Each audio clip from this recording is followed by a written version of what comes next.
রায়গঞ্জের বিধায়ক কৃষ্ণ কল্যাণী ঘনিষ্ঠ এক তৃণমূল কর্মীর বিরুদ্ধে আগ্নেয়াস্ত্র নিয়ে ভীতি প্রদর্শনের অভিযোগ ঘিরে আলোড়ন ছড়িয়েছে রায়গঞ্জ শহরে।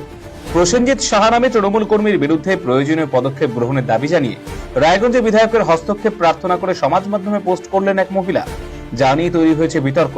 সমাজ মাধ্যমে মহিলার করা পোস্টের সত্যতা যাচাই করেনি আরসিটিভি সংবাদ। যদি সমাজ মাধ্যমের করা ওই মহিলার পোস্টটি পরবর্তীতে ডিলিট করা হয়, এই বিষয়ে টেলিফোনে তৃণমূল কর্মী প্রসেনজিৎ সাহার সঙ্গে যোগাযোগ করা হলে তিনি বলেন পোস্টটি তাকে কালিমালিপ্ত করতে করা হয়েছিল। এই বিষয়ে তিনি প্রয়োজনীয় অভিযোগ প্রশাসনিক স্তরে জানাবেন।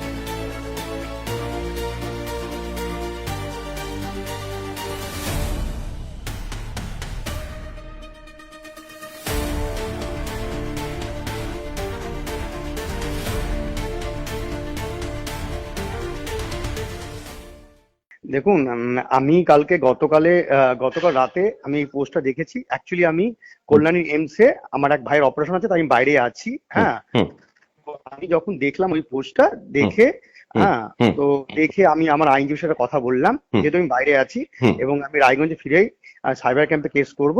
এবং এইটা একটা মূলত চক্রান্ত, আমাকে মেলাইন করার চেষ্টা চলছে।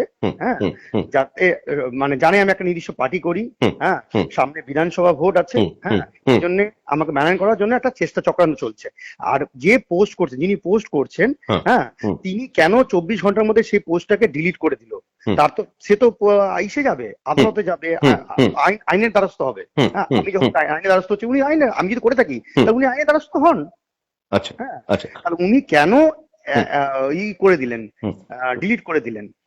হ্যাঁ, তো আমি রায়গঞ্জে ফিরেই আইনের পরামর্শ নিয়ে, আমার আইনের সাথে অলরেডি কথা বলেছি, আমি গিয়েই করবো, সাইবার ক্যাম্পে কেস করবো।